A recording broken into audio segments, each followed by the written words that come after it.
శృంగగిరి పీఠంలో కూర్చుని శ్రీరామాయణ ప్రవచనం చెయ్యవలసి వస్తే నేను ఒక మాట చెప్పకుండా రామాయణాన్ని ప్రారంభించేస్తే నేను ఒక పొరపాటు చేసిన వాడిని అవుతాను.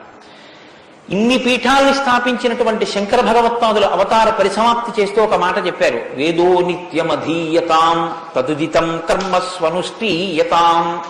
ప్రతిరోజు వేదం చదువుకో. నువ్వు చేసే ఏ కర్మ అయినా వేదం ఎలా చెప్పిందో అలాగే చెయ్యి. అంతేకాని నీ స్వంత బుద్ధితో ఏ పనిని చెయ్యవద్దు. వేదో నిత్యమధీయతాం తదుదితం స్వకర్మస్వనుష్ఠీయతాం దుస్తర్కాస్తు విరమ్యతాం.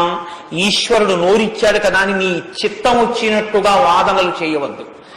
నువ్వు ఏది మాట్లాడినా శృతి శిరపక్ష స్వనుష్ఠీయతాం. ఉపనిషత్తులు ఏం చెప్పాయో, వేదం ఏం చెప్పిందో దాన్ని సమర్థించడానికి నీ వాగ్బలాన్ని ఉపయోగించు. అంతేకాని ఈశ్వరుడు వాక్కు ఇచ్చాడు కదా అని నీ ఇష్టం వచ్చినట్టు నువ్వు మాట్లాడితే చూడలేదు, లెక్క కట్టుకోలేదని నువ్వు అనుకోవద్దు. లెక్క కట్టేవాడు ఒకడున్నాడు. మీరు చూడండి, 84 లక్షల జీవరాశులు ఈ ప్రపంచంలో ఉన్నాయి.